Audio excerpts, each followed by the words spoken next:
नमस्कार। ये है कहानियों का संसार किस्सा कहानी। मैं हूँ भारती कुमारी। आजकल आप सब मुझसे सुन रहे हैं भगवती चरण वर्मा का लिखा हुआ उपन्यास चित्रलेखा। आज चित्रलेखा का 5वां भाग। पिछले भाग में आपने सुना कि योगी कुमारगिरी और चित्रलेखा का आमना सामना होता है और उन दोनों के बीच दर्शन और आध्यात्म पर बहुत सारी बातें होती है।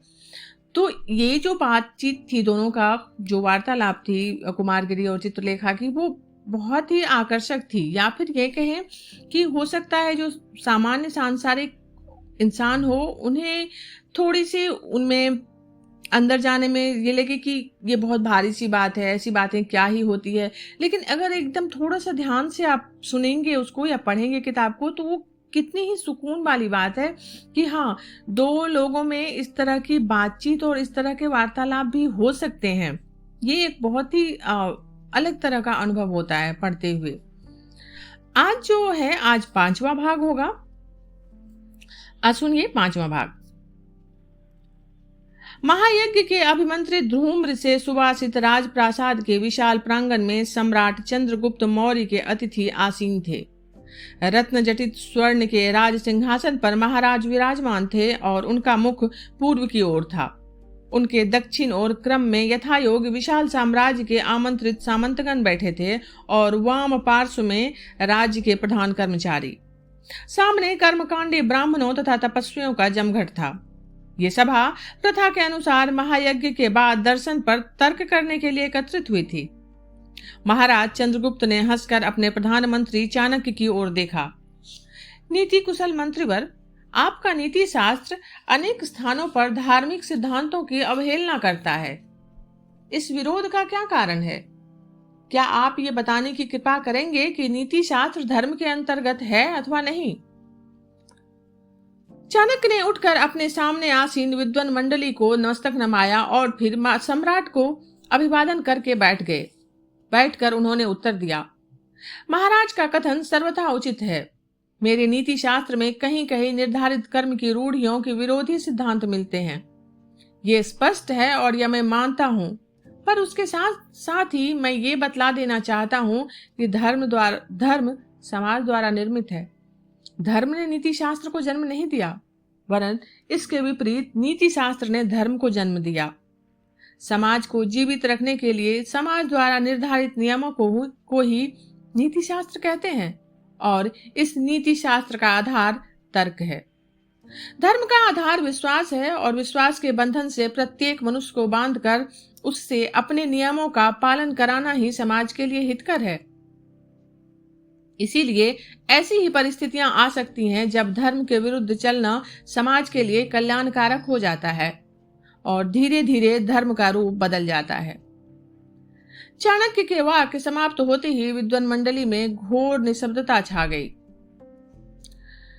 महाराज चंद्रगुप्त ने गर्व से अपने मंत्री की ओर देखा और फिर अपने सामने उपस्थित विद्वान मंडली की ओर। मंत्री ने बहुत बड़ी बात कह डाली थी और उनकी बात में यथेष्ट सार था, फिर बात भी नहीं थी। निर्धारित सिद्धांतों के प्रतिकूल। इस बात का उत्तर कौन देगा? लोग इसकी प्रतीक्षा कर रहे थे। विद्वान मंडली में बैठे हुए एक नवयुवक योगी ने शांत भाव से उत्तर दिया, राजन, ईश्वर मनुष्य का जन्मदाता है और मनुष्य समाज का जन्मदाता है। धर्म ईश्वर का सांसारिक रूप है। वो मनुष्य को ईश्वर से मिलाने का साधन है। धर्म की अवहेलना ईश्वर की अवहेलना है। सत्य से दूर हटना है। सत्य एक है, धर्म उसी सत्य का दूसरा नाम है। यदि नीति शास्त्र धर्म के सिद्धांतों के प्रतिकूल है तो वो नीति शास्त्र नहीं वरन अनीति शास्त्र है। उचित और अनुचित, न्याय और अन्याय, इन सब की कसौटी धर्म है। धर्म के अंतर्गत सारा विश्व है। वयोवृद्ध मंत्री चाणक्य ने अपने सामने बैठे हुए नवयुवक योगी कुमारगिरी को इस प्रकार देखा जिस प्रकार एक दानव अपने सामने खड़े हुए बौने की ओर देखता है। वे मन ही मन हंसे। धर्म की गुरुता को स्वीकार करके उसकी दुहाई देने वाले योगी, जानते हो धर्म को किसने जन्म दिया है? ईश्वर ने, ईश्वर की अंतरात्मा ने, कुमारगिरी ने जवाब दिया। और ईश्वर को? लोग चाणक्य के इस प्रश्न से चकित हो गए। ईश्वर को किसने जन्म दिया? कितना भयानक प्रश्न था। जन समुदाय में एक हल्का सा कोलाहल विकसित हो उठा। कुमारगिरी ने उसी प्रकार शांत भाव से उत्तर दिया, ईश्वर अनादि है। ठीक कहते हो योगी, ईश्वर अनादि है। ये बात नई नहीं है। प्रत्येक मनुष्य कहता है कि ईश्वर अनादि है। पर क्या तुम ईश्वर को जानते हो? क्या यहां बैठा हुआ कोई भी व्यक्ति ईश्वर को जानता है? चाणक्य का स्वर गंभीर था और उनके नेत्रों में ज्योति थी। बिना किसी के उत्तर की प्रतीक्षा किए ही चाणक्य ने और कहा, हाँ, ईश्वर अनादि है, पर उस ईश्वर को मैं दावे के साथ कहता हूं कोई नहीं जानता। वो कल्पना से परे है। वो सत्य है, पर इतना प्रकाशवान कि मनुष्य के नेत्र उसके आगे नहीं खुले रह सकते। उस सत्य को जानने का प्रयत्न करो। उस ईश्वर को पाने के लिए घोर तपस्या करो, पर सब व्यर्थ है, निष्फल है। यदि तुम ईश्वर को ही जान सको, यदि तुम्हारी कल्पना में ही वो अखंड और निसीम अनंत का रचयिता आ सके, तो फिर वो ईश्वर कैसा? पर योगी, हमारा और तुम्हारा ईश्वर जिसकी हम पूजा करते हैं, उस ईश्वर से भिन्न है। हमारा और तुम्हारा ईश्वर कल्पना जनित ईश्वर है। अपनी आवश्यकताओं को पूरा करने के लिए समाज ने उस ईश्वर को जन्म दिया। चाणक्य ने रुककर अपने चारों ओर देखा। गहरा सन्नाटा छाया हुआ था। योगी कुमारगिरी के नेत्र बंद थे, मानो वो किसी गहरे विचार में मग्न था। चाणक्य आसन से उठ खड़े हुए। खड़े होकर उन्होंने सभा मंडल में अपने चारों ओर देखा। उनकी उस दृष्टि में गर्व था और अपने ऊपर विश्वास। उनकी आंखें सभा मंडल में बैठे हुए अखंड विद्वानों को चुनौती दे रही थी कि उनमें से कोई भी व्यक्ति उनका लोहा ले। थोड़ी देर तक उत्तर की प्रतीक्षा करने के बाद चाणक्य ने फिर कहा, अभी बात अधूरी है। हाँ, मैंने ये कहा था कि हमारा और तुम्हारा ईश्वर जिसकी हम पूजा करते हैं कल्पना जनित चीज है और समाज द्वारा निर्मित है। उसके भिन्न भिन्न रूप हैं। अब आती है अंतरात्मा की बात। यहां भी निर्धारित मत अधिक अंश में भ्रमात्मक है। अंतरात्मा ईश्वर द्वारा निर्मित नहीं है, वरन समाज द्वारा निर्मित है। यदि वास्तव में वो ईश्वर द्वारा प्रदत्त होती तो भिन्न भिन्न समाज के व्यक्तियों की अंतरात्मा भिन्न भिन्न ना होती। ईश्वर एक है। यदि वास्तव में उसने धर्म के नियम बनाए हैं तो प्रत्येक व्यक्ति पर एक ही नियम लागू होता है। पर बात ऐसी नहीं है। एक समाज के व्यक्ति की अंतरात्मा प्रायः दूसरे समाज के व्यक्ति की अंतरात्मा के अनुसार नहीं होती। मनुष्य की अंतरात्मा केवल उसी बात को अनुचित समझती है जिसको समाज अनुचित समझता है। इसलिए यह निश्चय पूर्वक कहा जा सकता है कि अंतरात्मा समाज द्वारा निर्मित है। मनुष्य के हृदय में समाज के नियमों के प्रति अंधविश्वास और पूर्ण श्रद्धा को ही अंतरात्मा कहते हैं। समाज से पृथक उसका कोई अस्तित्व नहीं है। चाणक्य आसन पर बैठ गए। विद्वानों में बहुतों ने चाणक्य के अकाट्य तर्कों से प्रभावित होकर उनके आगे मस्तक नमा दिया। कुमारगिरी ने चाणक्य के ये वाक्य सुने या नहीं, ये नहीं कहा जा सकता। वो अपने विचारों में उस समय भी तल्लीन था। उसके नेत्र बंद थे और उसके शांत मुख पर एक अलौकिक तेज था। पर विजय उस समय चाणक्य की ही रही। कुमारगिरी लोगों के मतानुसार चाणक्य के अकाट्य तर्कों का कोई उत्तर ना दे सके। चंद्रगुप्त मुस्कुरा रहे थे। थोड़ी देर तक और प्रतीक्षा करने के बाद उसने अपने सहचर की ओर संकेत किया। उसने उसी समय उठकर कहा, वाद विवाद का अंत हो गया, अब नृत्य आरंभ होगा। निस्तब्धता भंग हो गई। उपस्थित सामंतों ने हर्ष ध्वनि की। श्रृंगार गृह से उसी समय चित्रलेखा ने सभा मंडल में प्रवेश किया। आभूषणों की झंकार में एक प्रकार का विचित्र संगीत था। धर्म का नीरस और शुष्क वायुमंडल राग से भरे सौंदर्य की मस्ती में विकंपित हो उठा। कांपती हुई उषा के धुंधलेपन को चीरते हुए मानो प्रातःकाली सूर्य के अरुण प्रकाश ने प्रवेश किया। हेमंत के शीतल और शुष्क वायु से मधुमास के हल्के ताप और मतवाले सौरभ का समावेश हुआ। सारा वातावरण ही बदल गया। प्रांगण के बीचों बीच खड़ी होकर चित्रलेखा ने सबसे प्रथम सम्राट चंद्रगुप्त को अभिवादन किया। उस समय उसके सौंदर्य में अभूतपूर्व आकर्षण था। उसका मुख पूर्णिमा के चंद्रमा की भांति था और उसकी लहराती हुई वेणी नाग की भांति थी, जो विष से त्रस्त होकर चंद्रमा से उसका अमृत छीनने को उससे लिपट गया हो। उसकी वेणी में गुथे हुए मुक्ता जाल इस प्रकार शोभित हो रहे थे, मानो चंद्रमा को संकट में देखकर तारकाबली पंक्ति में बंध कर काले नाग से भिड़ गई थी। उसके शरीर पर महीन रेशम का दुपट्टा पड़ा था, जिसका होना अथवा ना होना दोनों ही बराबर थे। रत्न जटित आभूषणों से वो लदी थी। उस समय वो साक्षात लक्ष्मी रूप में थी। महाराज को अभिवादन करने के बाद चित्रलेखा ने उपस्थित सामंतों की ओर अपनी हंसती हुई दृष्टि डाली। सामंतों का उल्लास सभा मंडल में प्रतिध्वनित हो उठा। प्रत्येक उपस्थित सामंत को उसकी दृष्टि कृतज्ञ करने के बाद बीजगुप्त पर रुक गई। इस बार उसकी आंखों की मुस्कुराहट उसके मुख पर भी दौड़ गई। बीजगुप्त मुस्कुराया। चित्रलेखा के मौन अभिवादन का मौन उत्तर मिल गया। चित्रलेखा ने अब विद्वान मंडली के सामने अपना मस्तक नमाया। जिस समय वो अपनी दृष्टि उस ओर से हटा रही थी, उसने कुमारगिरी की ओर देखा और उसकी दृष्टि उस नवयुवक योगी पर रुक गई। थोड़ी देर तक उसकी दृष्टि कुमारगिरी पर इस प्रतीक्षा में रुकी रही कि वो उसकी ओर देखे, पर ध्यान अवस्थित योगी उस समय किसी दूसरे संसार में था। निराश होकर चित्रलेखा ने उधर से आंखें हटा ली। सारंगी ने मृदंग के भीतर ताल के साथ कल्याण के स्वर भरे। वो हल्का सा हर्ष से पूरित जनरब जो चित्रलेखा के प्रवेश के साथ ही आरंभ हुआ था, एक क्षण में शांत हो गया। चित्रलेखा के सुंदर कमल से कोमल पैरों ने घुंघरुओं के साथ सम पर ताल दिया और नृत्य आरंभ हो उठा। चित्रलेखा जिस स्थल पर जाती थी, विद्युत की भांति चमक उठती थी। मृदंग का ताल मानो मेघों का भीषण गर्जन था। चारों ओर गहरा सन्नाटा छाया हुआ था। प्रत्येक व्यक्ति मंत्रमुग्ध सा कला के सर्वोच्च प्रदर्शन को निरख रहा था। एकाएक कुमारगिरी ने अपने नेत्र खोले। उनके नेत्रों से उस समय एक प्रकार की दैवी ज्योति देदीप्यमान हो रही थी।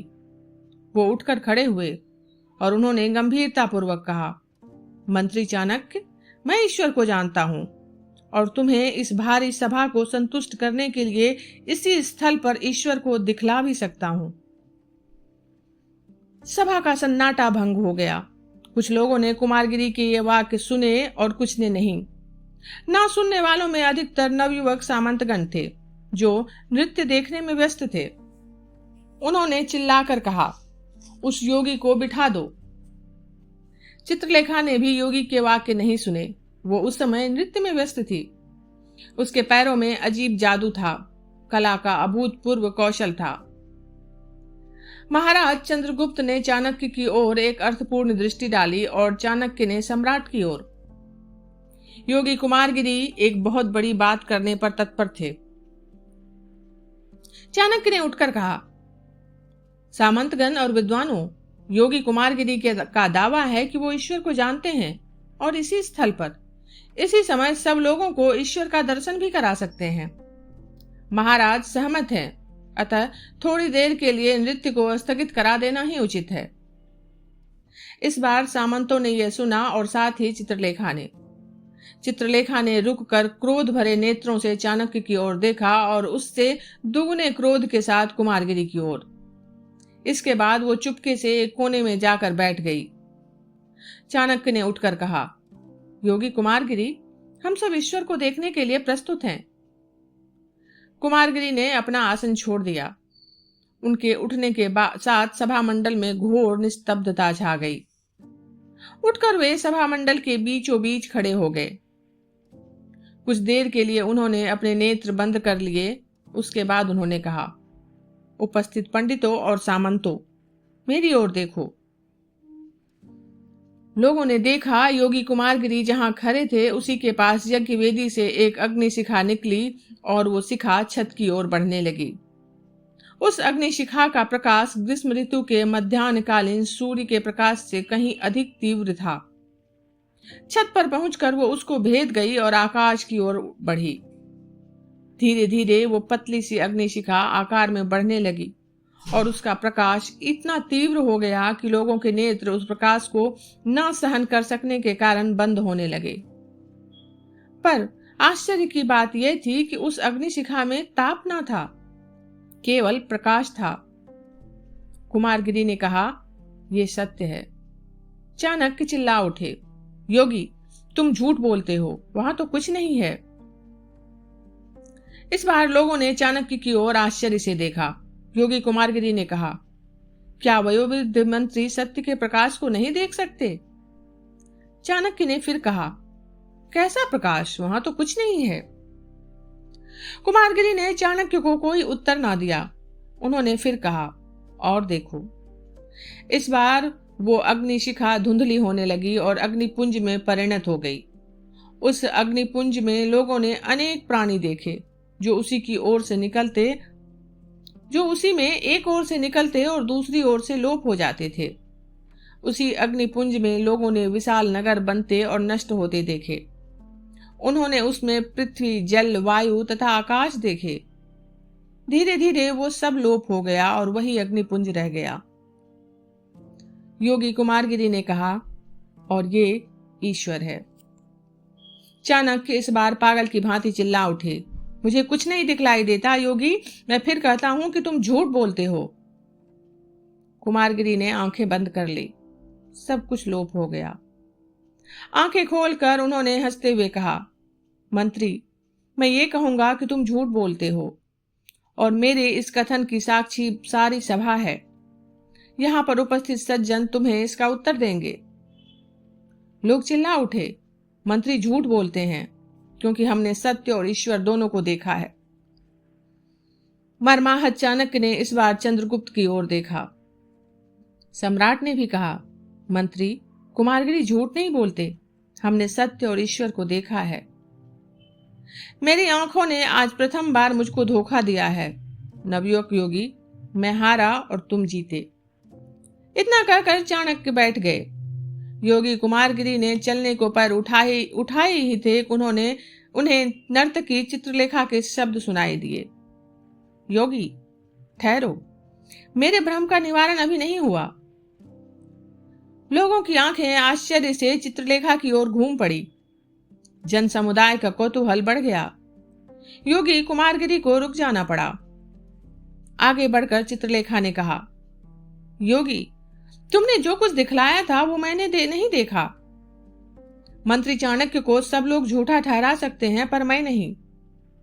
मैं तुमसे सत्य और ईश्वर की दुहाई देकर पूछती हूं कि क्या वास्तव में तुमने भी सत्य और ईश्वर के उस स्वरूप को देखा है जिसको तुमने सारी सभा में दिखलाया है? नर्तकी की आंखें योगी की आंखों से मिल गई। योगी की आंखों में विश्वास का तेज था और तपस्या का बल, और नर्तकी की आंखों में उल्लास की चमक और अविश्वास की आभा थी। कुमारगिरी के मुख से अचानक ही निकल पड़ा, नहीं। लोग चौंक उठे। मंत्री चाणक्य आह्लाद से विह्वल होकर उठ खड़े हुए, पर चित्रलेखा ने उस ओर ध्यान नहीं दिया। योगी, क्या यह ठीक है कि तुमने अपनी आत्मशक्ति से सारे जनमंडल को प्रभावित करके अपनी कल्पना द्वारा निर्मित सत्य तथा ईश्वर का रूप दिखलाया है? झूठ मत बोलना। मैं सत्य तथा ईश्वर की दुहाई देकर तुमसे यह प्रश्न पूछ रही हूं, और यह भी याद रखना कि तुम योगी हो। कुमारगिरी ने कुछ सोचकर उत्तर दिया, ठीक कहती हो। ये प्रश्नोत्तर सुनकर लोग स्तब्ध रह गए। चित्रलेखा ने फिर पूछा, एक और प्रश्न है, क्या यह भी ठीक है कि जिन लोगों की आत्मशक्ति इतनी प्रबल है कि वे तुम्हारी आत्मशक्ति से प्रभावित नहीं हो सके, उन लोगों को तुम कभी कल्पना जनित चीजें नहीं दिखला सके? सभा में विचित्र हलचल मच गई। योगी कुमारगिरी को अपनी स्थिति का आभास हो गया। कुछ देर तक सोचकर उन्होंने उसी तरह शांत भाव से उत्तर दिया, जो ईश्वर पर विश्वास करता है उसी में आत्मशक्ति है। नास्तिक में आत्मशक्ति नहीं होती। यदि मनुष्य में कल्पना विद्यमान है तो वो कल्पना अवश्य प्रभावित करेगी। पर जहां कल्पना मर चुकी है, नास्तिकता का काला आवरण जहां कल्पना का दम घोट चुका है, वहां मनुष्य के लिए ईश्वर को जान सकना असंभव हो जाता है। जिन लोगों ने इस समय सत्य और ईश्वर को नहीं देखा, उनकी कल्पनाएं मर चुकी है। वे नास्तिक हैं और नास्तिक में आत्मशक्ति का होना असंभव है।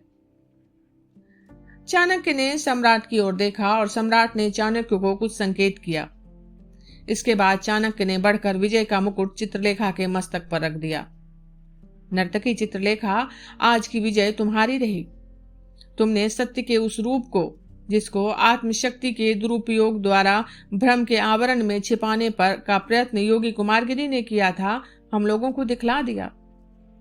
फिर उन्होंने कुमारगिरी से कहा, और योगी, तुमने अनुचित किया, तुम्हें इसका दंड मिलना चाहिए, परंतु तुम्हें दंड देने का अधिकार चित्रलेखा को होगा। कुमारगिरी के नेत्र क्रोध से लाल हो गए। इस सभा में कोई भी व्यक्ति मुझे पराजित नहीं कर सकता और ना मुझको दंड देने का कोई व्यक्ति साहस ही कर सकता है। इतना कहकर योगी कुमारगिरी तनकर खड़े हो गए। योगी का रौद्र वेश देख सारी सभा कांप उठी, पर चित्रलेखा हंस पड़ी। मुस्कुराते हुए वो योगी की ओर बढ़ी। सभा मंडल में एक हल्का सा कौतूहल उठ पड़ा। बढ़ते समय चित्रलेखा ने सारंगी वालों को कुछ संकेत किया। कुमारगिरी के पास पहुंचकर वो रुकी।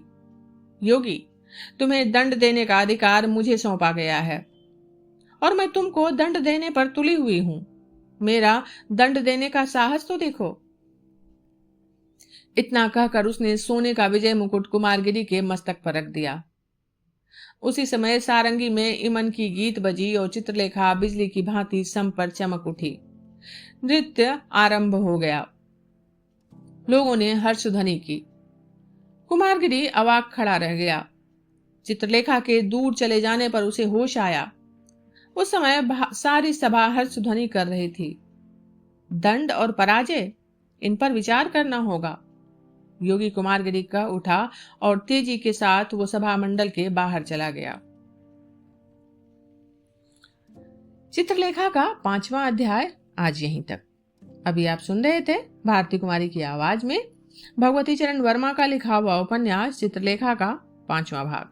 जल्दी ही मिलती हूँ 6ठे भाग के साथ। तब तक आप सब जुड़े रहिए किस्सा कहानी से।